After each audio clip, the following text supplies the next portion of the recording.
Truva Edebiyat Dergisi olarak doğum gününüzü tebrik edirik. Habil Yaşar Bey, sağlam canınız olsun.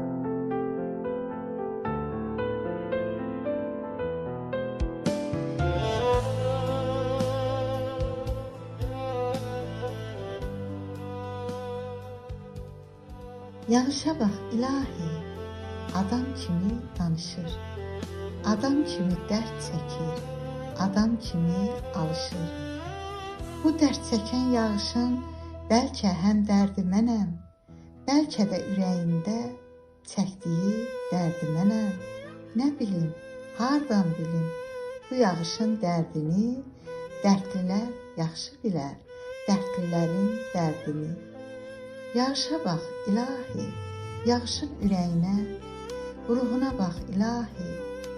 Belə incə ürəyə toxunarsan qırılar, yağışın sinəsində çoğyan edir yaralar. Yağışım, gözlərindən oxuyuram dərdini, nə varsa mənə danış, unutma həm dərdini. Yağışa bax ilahi, adam kimi danışır, adam kimi dərd çəkir, adam kimi alışır.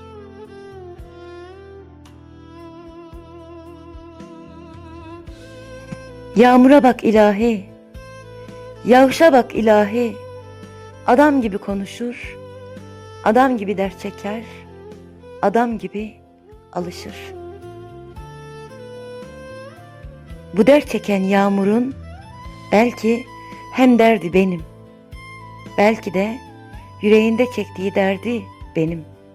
Ne bileyim, nereden bileyim bu yağmurun derdini? Dertliler iyi bilir dertlilerin derdini.